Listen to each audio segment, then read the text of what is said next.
Senate President Francis Escudero will have none of colleague and Senate Foreign Relations Committee Chair Amy Marcos's partisan moves to cite Ambassador Marcos Lacanilao in contempt for refusing to cooperate or specifically answer certain questions on the arrest and detention of former President Rodrigo Duterte in The Hague. Still, Escudero issued Ambassador Lacanilao a show-cause order to explain why he shouldn't be cited in contempt. As our Daniel Manalastas reports. Senate President Jesus Escudero called out Senator Amy Marcos in light of the Senate probe on former President Rodrigo Duterte's arrest.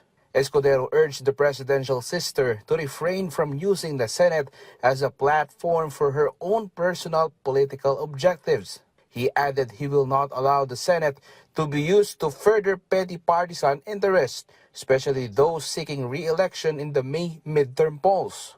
Escudero's statement is also in light of Ambassador Marcos Lacanilao being cited in contempt during the hearing because of allegations of lying. Senator Marcos made a statement last night saying Escudero's refusal to sign the contempt order resulted in Lacanilao's release.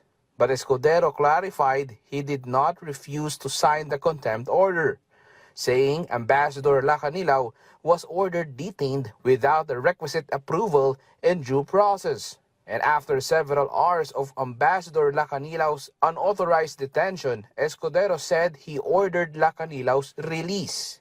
I do not want to question the committee when I'm here. We're considering our options now. Kasi namatay na siya. Namatay yung lolo niya, siya magpapalibing bukas. Kaya lang, siya nag-aasikaso, wala na siyang father eh.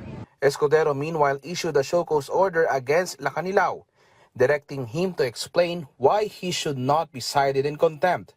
Senator Alan Peter Cayetano, in the meantime, hopes for cooler heads to prevail.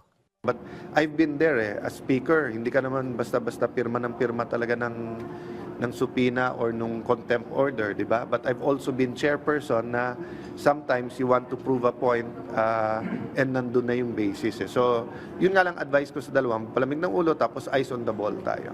Daniel Manalastas from the National TV for a new and better Philippines.